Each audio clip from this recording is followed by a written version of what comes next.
성경을 보면 이기는 것에 대한 말씀이 생각외로 많이 나옵니다. 요한일서 5장 4절에서 요한은 무릇 하나님께로부터 난 자마다 세상을 이기느니라. 세상을 이기는 승리는 이것이니 우리의 믿음이다 라고 말합니다. 또한 우리가 요즘 묵상하고 있는 요한계시록 말씀을 보면 끝까지 이기는 자는 하나님의 성전의 기둥이 될 것이고 금면류관을 받을 것이다 라고 합니다. 이런 성경 말씀들 속에서 이기다라고 번역된 단어가 니카오라는 헬라어 동사입니다. 정복하다, 극복하다, 승리를 거두다, 쟁취하다라는 뜻을 가지고 있습니다. 그리고 헬라어로 이 단어의 명사형이 니케입니다. 니카오, 니케라고 하니까 혹시 떠오르는 단어가 있지 않으십니까?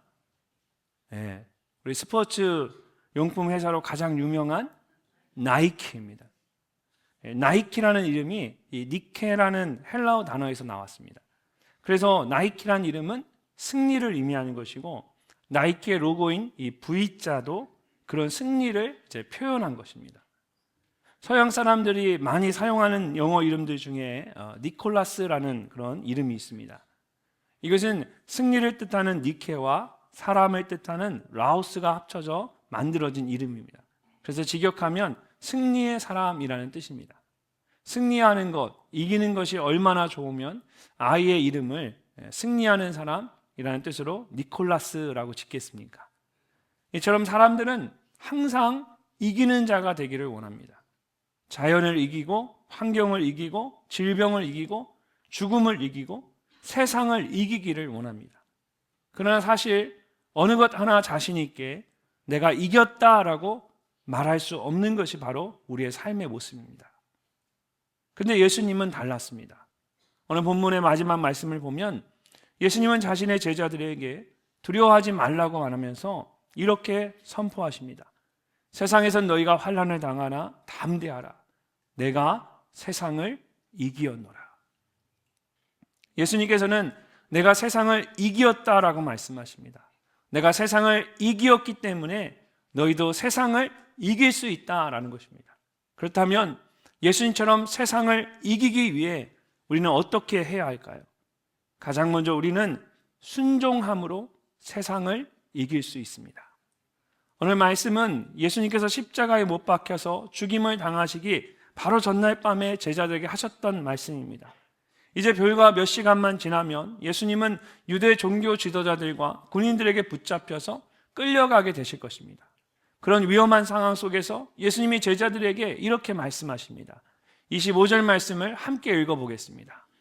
이것을 비유로 너희에게 일렀거니와 때가 이르면 다시는 비유로 너희에게 이르지 않고 아버지에 대한 것을 밝히 이르리라. 아멘.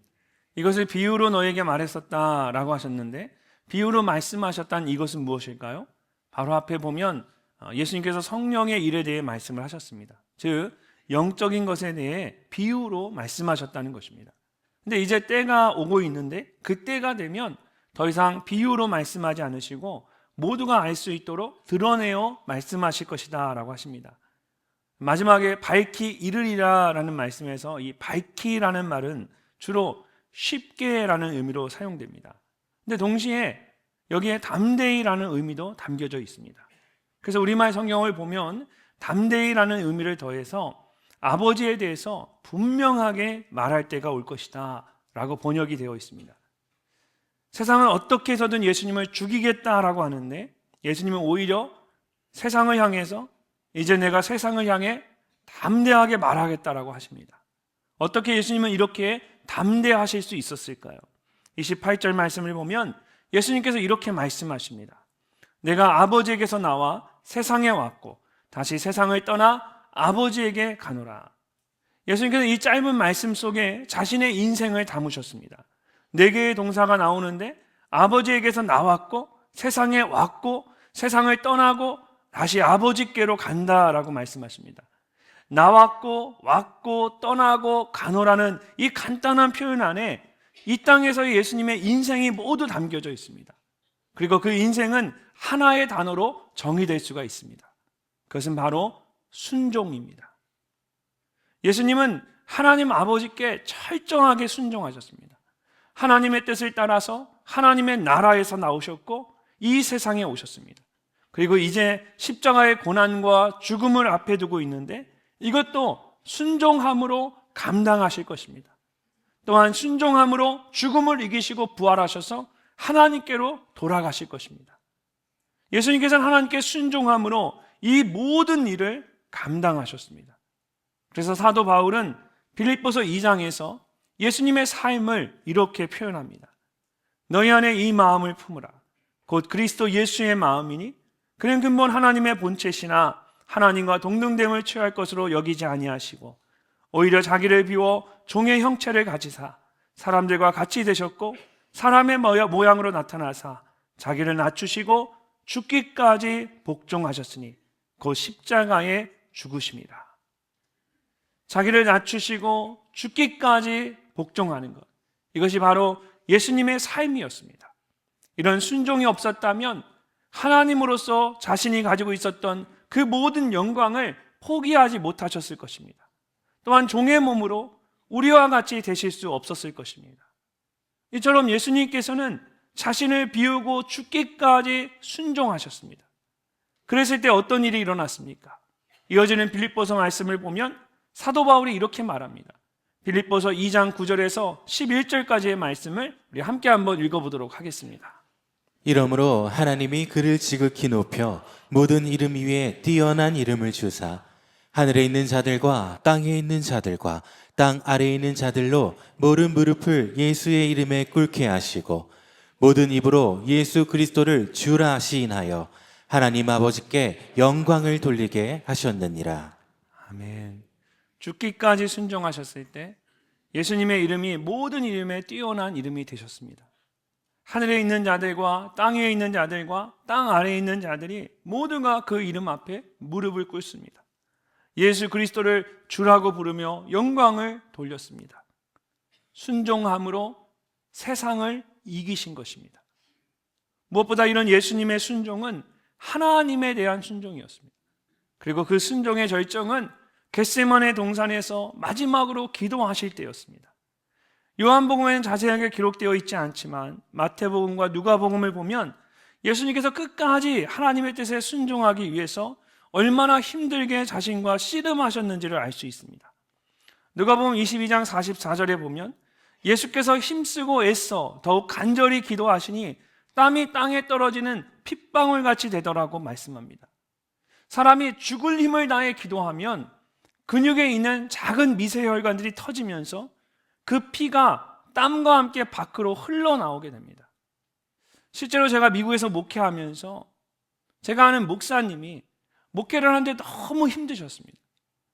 온 힘을 다해 목회를 하고 스트레스가 너무 많고 너무 고되고 힘드셨어요. 근데 어느 날 보니까 걷지를 못하는 거예요. 다리를 보니까 다리마다 이렇게 붉은 반점들이 막 생겨나 있는 거예요. 큰 붉은 반점들이. 이게 뭔가 처음 보는 것이었어요. 나중에 얘기를 들어보니까 의사가 하는 얘기가 사람이 너무 많은 스트레스를 받거나 너무 힘들면 몸에 가장 연약한 미세혈관이 터지면서 그것이 붉은 반점처럼 보이기 시작한다는 거예요. 자칫 잘못하면 그게 썩어 들어갈 수도 있다고 하더라고요. 땀이 땅에 떨어지는 핏방울 같았다는 말은 바로 그런 뜻입니다. 예수님의 모든 혈관들이 다 터지면서 그것이 땀과 함께 몸 밖으로 떨어진 겁니다. 예수님께서는 그렇게 온 힘을 다하여 간절하게 기도하셨습니다.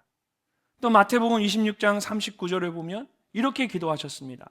조금 나아가사 얼굴을 땅에 대시고 엎드려 기도하여 이르시되 내 아버지여 만일 할 만하시거든 이 잔을 내게서 지나가게 하옵소서.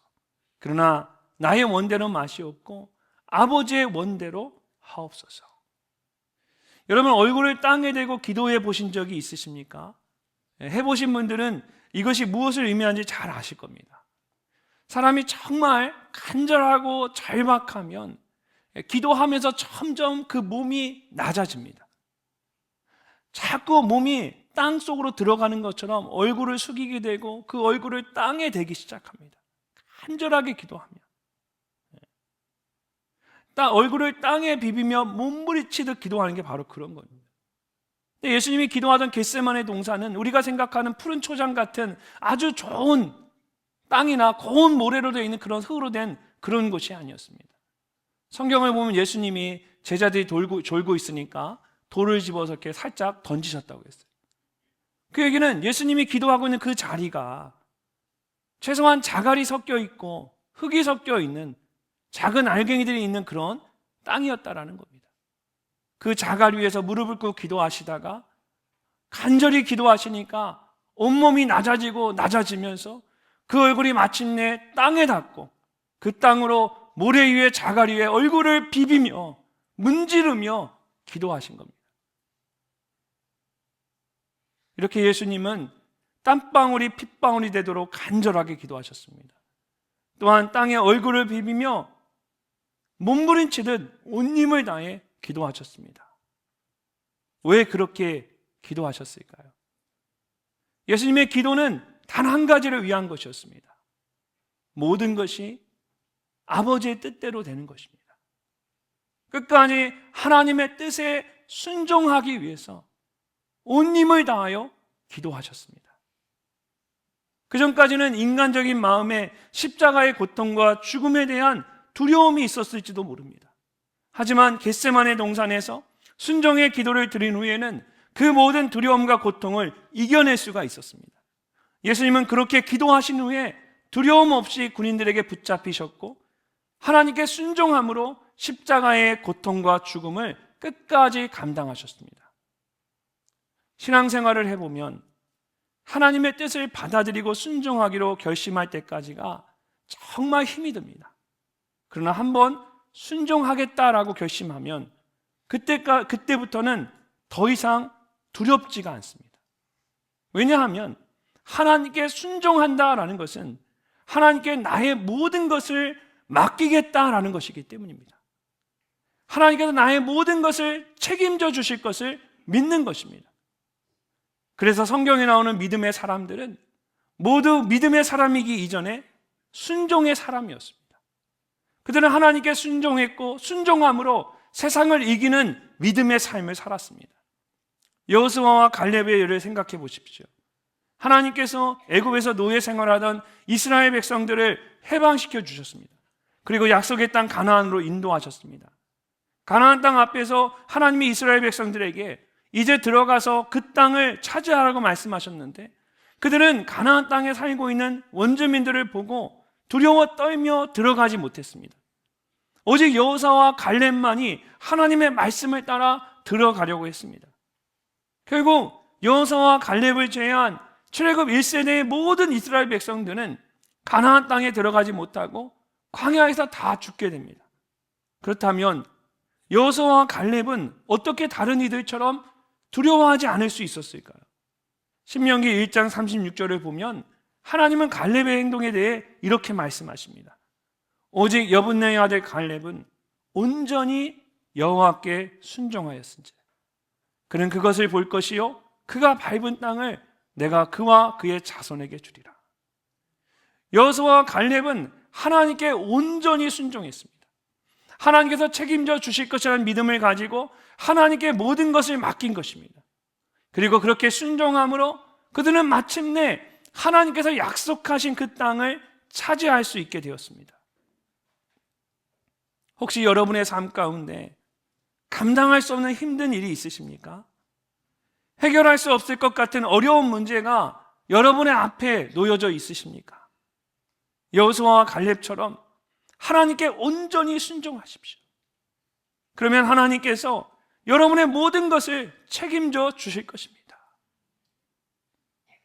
예수님과 같이 하나님께 순종함으로 세상을 이기는 여러분 모두가 되시기를 주님의 이름으로 축복합니다.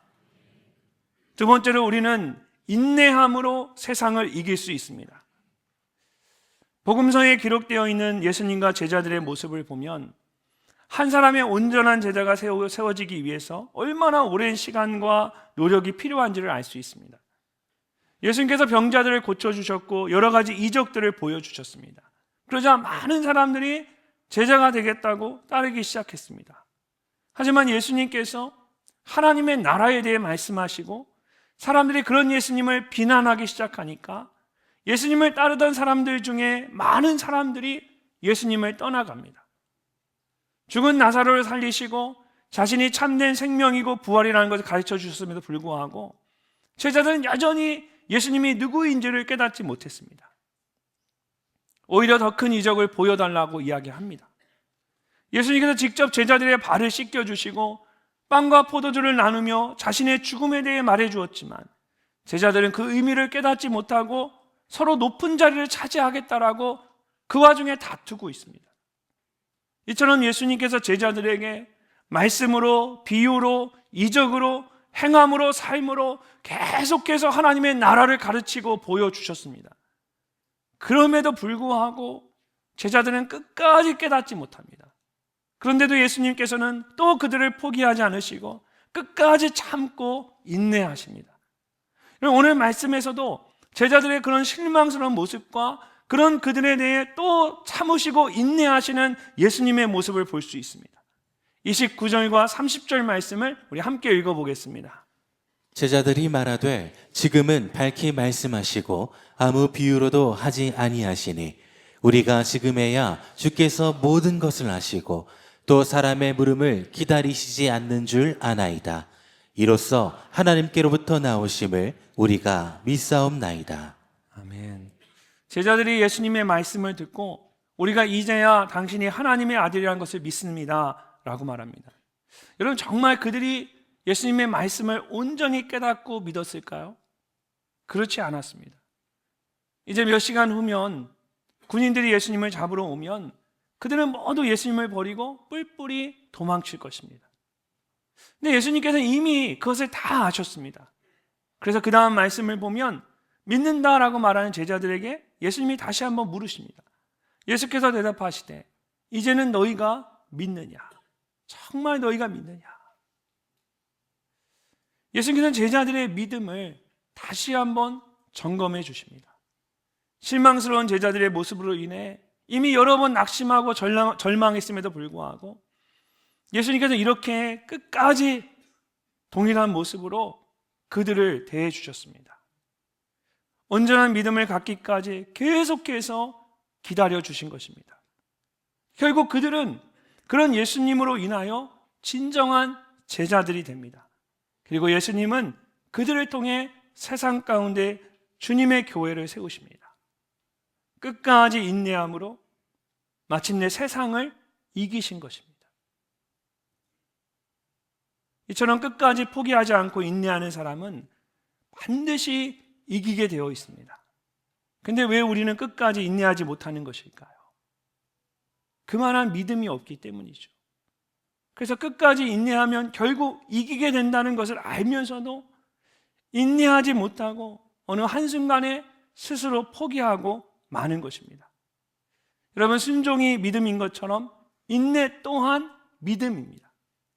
야고보 사도가 믿음의 시련이 인내를 만들어낸다고 합니다. 또한 우리에게 인내가 필요한 것은 우리가 하나님의 뜻을 행한 후에 약속하신 것을 받기 위함이라고 합니다. 그런데 이런 인내는 나의 노력이나 의지로 하는 것이 아니라 믿음으로 하는 것입니다. 그러므로 끝까지 인내하기 위해서는 우리에게 하나님에 대한 분명한 믿음이 있어야 합니다.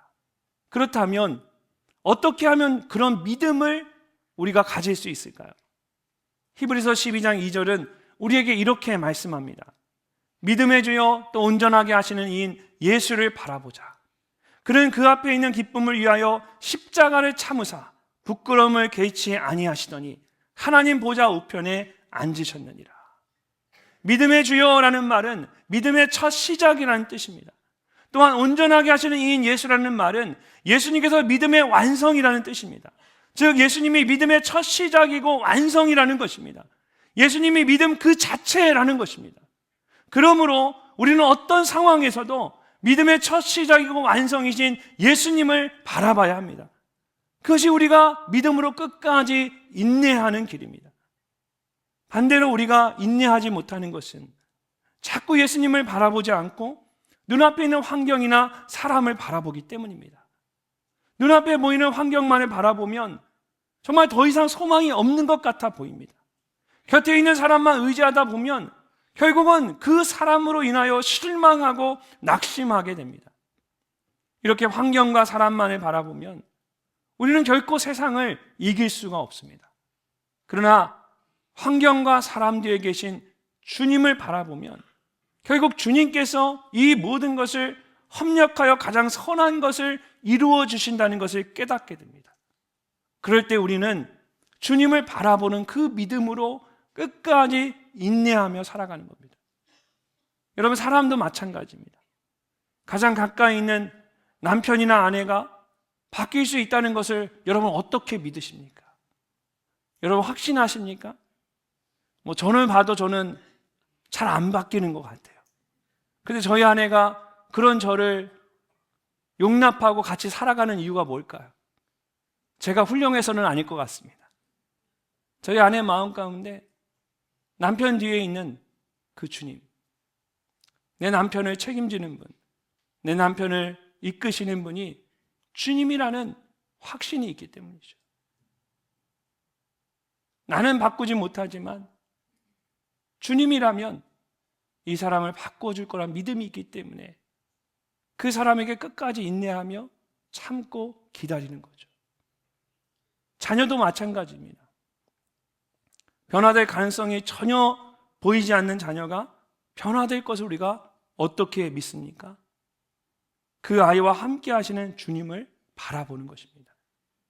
그럴 때 주님으로 인하여 꼭 변화될 것이라는 믿음을 가지고 인내할 수 있습니다.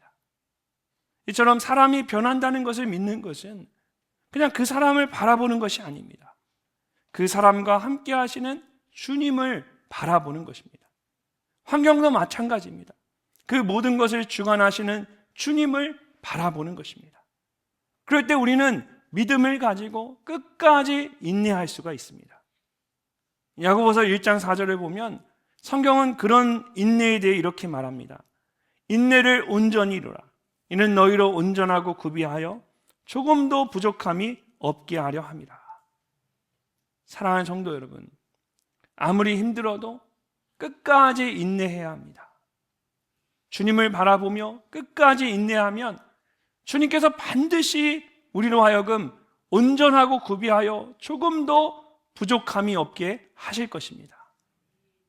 하나님께서는 성경의 말씀을 통하여 현재의 고난은 장차 우리에게 나타날 영광과 좋게 비교할 수 없도다라고 말씀하십니다. 여러분 모두를 향한 하나님의 뜻은 여러분으로 하여금 영광과 존귀를 받게 하는 것입니다.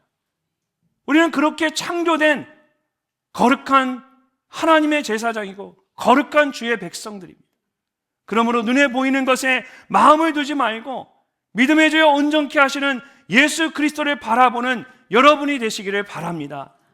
그렇게 인내를 온전히 이룰 때 주님께서 여러분 모두를 승리하게 하실 줄로 믿습니다. 예수님처럼 끝까지 인내함으로 세상을 이기는 여러분 모두가 되시기를 주님의 이름으로 축복합니다. 마지막으로 우리는 하나님과 함께함으로 세상을 이길 수 있습니다. 예수님은 앞으로 어떤 일들이 일어날지를 다 알고 계셨습니다. 그럼에도 불구하고 예수님은 낙심하지 않으십니다. 그리고 그 이유에 대해서 이렇게 말씀하십니다. 32절 말씀을 함께 읽어보겠습니다. 보라, 너희가 다 각각 제 곳으로 흩어지고 나를 혼자 둘 때가 오나니 벌써 왔도다. 그러나 내가 혼자 있는 것이 아니라 아버지께서 나와 함께 계시느니라. 아멘. 아버지께서 나와 함께 계시느니라. 예수님에게는 분명한 믿음이 있었습니다. 그것은 모두가 다 떠날지라도 하나님은 나와 함께 하신다라는 믿음이었습니다. 그리고 그것으로 인하여 자신의 인생에서 가장 힘들었던 때에 가장 담대할 수 있었습니다. 사랑하는 성도 여러분, 세상을 이기기 위해 우리가 해야 할 일은 세상과 맞서 싸우는 것이 아닙니다. 싸움은 하나님께 속해 있습니다. 우리가 해야 할 일은 하나님과 함께 있는 것입니다. 요한복음 15장을 보면 예수님은 제자들에게 이렇게 말씀하십니다. 내 안에 거하라, 나도 너희 안에 거하리라. 가지가 포도나무에 붙어 있지 아니하면 스스로 열매를 맺을 수 없음같이 너희도 내 안에 있지 아니하면 그러하리라. 나는 포도나무요 너희는 가지라. 그가 내 안에 내가 그 안에 거하면 사람이 열매를 많이 맺나니 나를 떠나서는 너희가 아무것도 할 수 없습니다. 너희가 내 안에 거하고 내 말이 너희 안에 거하면 무엇이든지 원하는 대로 구하라. 그리하면 이루리라. 이 짧은 말씀 속에서 예수님은 거하라 라는 말씀을 5번이나 반복해서 말씀하십니다. 그만큼 예수님 안에 거하는 것이 중요하다라는 것입니다. 그러므로 우리의 목표는 열매를 많이 맺는 것이 아니라 예수님 안에 거하는 것이 되어야 합니다. 그러면 열매는 예수님께서 자연스럽게 맺도록 해주시는 것입니다. 여기서 이 거한다라는 말은 호텔이나 여행지를 방문하듯 잠시 머물고 떠나는 것이 아닙니다. 예수님 안에 뿌리를 내리고 예수님과 함께 살아가는 것입니다. 그럴 때에 예수님께서 우리로 하여금 세상을 이기게 하시고 열매를 맺게 하십니다. 켄트 브랜들리라는 크리스찬이 있었습니다. 그는 아프리카에서 에볼라 바이러스와 싸우는 의료 선교사였습니다. 이 에볼라는 혈액이나 접촉을 통해 전염이 되는 질병인데 이 치사율이 90%까지 이르는 아주 위험한 중증 감염입니다. 브랜들리는 에볼라에 감염된 환자를 돕고 있었기 때문에 이 에볼라에 감염되었을 때에 그 결과와 증상이 어떤 것인지를 누구보다 잘 알고 있었습니다. 에볼라에 감염이 되면 고열과 설사와 구토가 일어나기 시작합니다. 근데 어느 날 자신에게도 동일한 증상들이 있는 것을 보게 된 겁니다. 동료들이 그의 혈액을 채취해서 검사하기로 했습니다. 결과를 얻기까지 사흘이 걸렸고 브랜들리는 집안에 격리된 채 결과를 기다려야만 했습니다. 그의 아내와 가족들은 바다 건너 미국에 있었고 동료들은 그의 집에 들어올 수 없었습니다. 그는 말 그대로 철저하게 혼자였습니다. 아무도 그의 곁에 있지 않았습니다. 그런데 그 순간 혼자 있던 브랜들리는 성경을 펴고 말씀을 묵상하기 시작했습니다. 그리고 그의 일기에 이렇게 썼습니다. 하나님의 안식에 들어가라는 약속은 여전히 유효하다. 그러니 포기하지 말자. 안식에 들어가기 위해 온 힘을 다하자. 브랜들리는 온 힘을 다하자는 말에 대해 한참을 생각했습니다. 그리고 내가 주님 안에서 평안하겠다 스스로 다짐했습니다. 그런 다음 이어지는 말씀을 주목하며 바라봤습니다. 그러므로 우리는 긍휼하심을 받고 때를 따라 돕는 은혜를 얻기 위하여 은혜의 보좌 앞에 담대히 나아갈 것이니라. 그는 이 말씀을 자신의 기도 일기장에 옮겨 쓰고 담대히라는 단어에 밑줄을 그었습니다. 그리고 일기장을 덮고 차분하게 결과를 기다렸습니다. 검사 결과는 두려워했던 대로였습니다. 브랜들리는 에볼라에 감염이 되었습니다. 브랜들리는 미국에 있는 아내에게 전화를 해서 검사 결과를 알려주었습니다. 에볼라에 감염되었다는 소식을 듣고 아내는 눈물을 흘리기 시작했습니다. 이제 아내가 이 소식을 홀로 받아들여야 할 차례였습니다. 그녀는 어떻게 기도해야 할지를 몰랐습니다. 그래서 어렸을 때부터 불렀던 찬송가 가사로 기도를 대신합니다. 오 신실하신 주 내 아버지여, 늘 함께 계시니 두려움 없네. 그 사랑 변치 않고 날 지키시며 어제나 오늘이 한결같네. 그리고 또 다른 찬송을 부르며 기도합니다. 주 떠나가시면 내 생명 헛되네. 기쁘나 슬플 때 늘 계시옵소서. 기쁘고 기쁘도다 항상 기쁘도다. 나 주께 왔사오니 복 주옵소서. 브랜들리의 아내는 나중에 이렇게 고백을 합니다. 저는 남편이 죽을 것이라고 생각했습니다. 그래서 정말 고통스럽고 두려웠습니다. 그렇게 뭐라고 기도해야 할지 모를 때 이 찬송가들로 인하여 주님과 함께 있을 수 있었습니다. 브랜들리는 아프리카에서 미국으로 이송되었고 기적적으로 회복이 되었습니다. 이렇게 브랜들리와 그의 아내가 홀로 에볼라라는 무서운 질병을 이길 수 있었던 것은 그들이 예수님과 함께 있었기 때문입니다. 감당할 수 없는 큰 시련 가운데서 브랜들리는 성경을 펼쳤고 그의 아내는 홀로 찬송을 불렀습니다. 사랑하는 성도 여러분, 혹시 감당할 수 없는 큰 시련 가운데 있으십니까? 얼마 전 한 성도님의 아내가 뇌출혈로 쓰러지셨습니다. 30년 전에 아이를 출산하면서 뇌출혈로 쓰러져서 한 달을 중환자실에서 깨어나지 못했던 분입니다.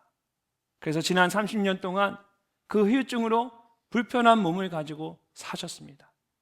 그런데 30년 만에 다시 똑같은 곳에 뇌출혈이 일어나면서 쓰러지신 겁니다.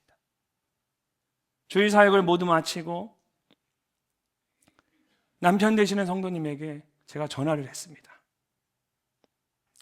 중환자실에 있는 아내의 상황을 말씀하시면서 저에게 이런 말씀을 하셨습니다. 목사님, 30년 전에는 젊었었고 처음이라 아무것도 몰랐는데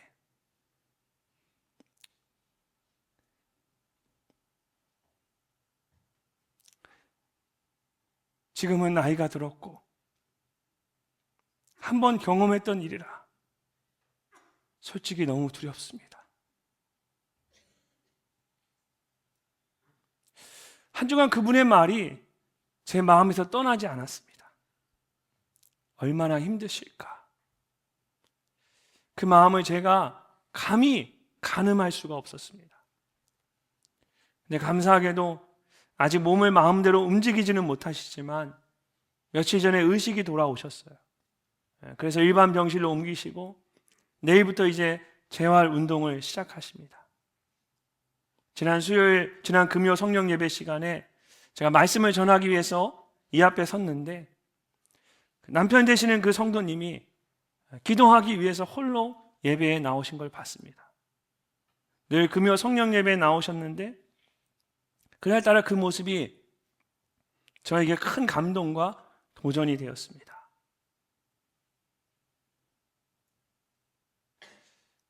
오늘 예배 2부 예배 마치고 한 성도님이 저에게 찾아오셨어요. 몇 주 전 교회에 등록했던 나이가 있으신 80이 넘으신 어르신이었습니다. 그 딸이 이곳에서 신앙생활을 하고 있어요. 근데 그 딸의 아들이 사랑의 학교 아이예요. 근데 그 아이가 어렸을 땐 괜찮았는데 자라면서 몸이 커지고 힘이 세지면서 엄마가 그 아이를 감당할 수 없는 거예요. 아이로 인해서 잠도 자지 못하고 힘든 가운데 살아가는 딸을 보면서 80이 넘은 아버지가 교회에 등록하신 거예요. 그리고 저에게 찾아오셔서 목사님, 저희 딸이 너무 힘들어서 오늘 교회에 못 나왔습니다. 그 아들이 힘을 주체하지 못해서 엄마를 밀치고 때리는 거예요. 도저히 나올 수 없는 거예요. 그 아버지가 80의 아버지가 저에게 기도해 달라고 하더라고요. 그리고 이렇게 기도를 해드렸어요. 그리고 끝나고 나서 그 아버님이 저희한테 그러시는 거예요. 목사님, 저 성경 공부하러 갑니다. 그 아버지가 해줄 수 있는 건, 그 고난 가운데 할 수 있는 건 하나님을 찾는 거예요. 말씀 앞에 나아가는 거였어요. 예배를 드리는데 그 마지막 말씀이 떠나지 않는 거예요. 저 말씀 배우러 갑니다. 새가족 성경 공부하러 가셨어요. 사랑하는 여러분, 어떤 상황에서도 우리가 있어야 할 곳은 결국 말씀과 기도의 자리입니다. 사도행전 16장을 보면 바울과 실라가 빌립보에서 복음을 전하다가 세상 사람들에 의해서 억울한 누명을 쓰고 감옥에 갇히게 됩니다. 옷이 찢겨지고 매를 맞고 쇠사슬 묶인 채로 깊은 감옥에 던져졌습니다. 얼마나 힘들고 억울했겠습니까? 근데 그 깊은 감옥에서 바울과 실라는 모든 사람들이 들을 수 있을 정도로 큰 소리로 하나님을 찬양하고 기도했습니다. 그러자 놀라운 일이 일어나기 시작합니다. 이에 갑자기 큰 지진이 나서 옥터가 움직이고 문이 곧 다시 열리며 모든 사람의 매인 것이 다 벗어진지라. 감당할 수 없는 큰 시련 가운데 계십니까? 여러분, 바울과 실라가 있었던 감옥은 모든 죄수들이 원망과 불평 가운데 있었습니다. 그들의 눈은 서로를 바라보며 원망하고 있었고, 그들의 손은 절망에 그저 주저앉고 있었습니다. 근데 바울과 실라는 그 절망의 감옥 안에서 하늘을 향해 손을 들고 기도하고 하나님을 예배하기 시작했습니다. 기도하기 시작했습니다. 누구에게나 감당할 수 없는 시련과 어려움이 있습니다. 감옥처럼 억울하게 버려진 것 같을 때도 있습니다. 근데 정말 그 감옥 안에 갇혀 살 것인가? 그 감옥 안에서 세상을 이기는 믿음으로 설 것인가는 결국 저와 여러분의 믿음에 달려 있습니다. 세상을 바라보며 사시겠습니까? 아니면 주님을 바라보며 사시겠습니까? 바울과 실라처럼 여러분의 삶의 자리를 말씀과 기도의 자리로 바꾸십시오. 하나님을 찬양하며 기도할 때 옥터가 움직이고 옥문이 열리며 모든 매인 것이 풀려지는 역사가 일어날 줄로 믿습니다. 오직 하나님과 함께함으로 세상을 이기는 여러분 모두가 되시기를 주님의 이름으로 축복합니다. 다음 주일은 우리를 위하여 이 땅에 오신 예수님의 탄생을 기념하고 감사하는 성탄 감사 주일입니다. 하나님이신 예수님께서 십자가에 주시고 부활하심으로 죄 가운데 있던 우리 모두를 구원하여 주셨습니다. 뿐만 아니라 진정으로 세상을 이기는 것이 무엇인지 주님이 우리에게 직접 보여주셨습니다. 만약 예수님이 이 땅에 오시지 않았다면 우리는 구원을 받지 못했을 뿐만 아니라 죄와 세상에 눌려 노예와 같은 삶을 살고 있었을 것입니다. 그런 우리를 구원하시고 이기는 자의 삶을 살게 하셨습니다. 이런 것을 생각하면 예수님께서 우리를 위해 이 땅에 오신 것이 얼마나 감사하고 귀한 일인지 모릅니다. 이번 한 주간 그런 예수님의 오심을 깊이 생각하고 나로 세상을 이기게 하신 예수님께 진심으로 감사하는 여러분이 되시기를 바랍니다. 오직 예수님만 바라보며 이기는 자의 삶을 살아가는 저와 여러분 되시기를 주님의 이름으로 축복합니다.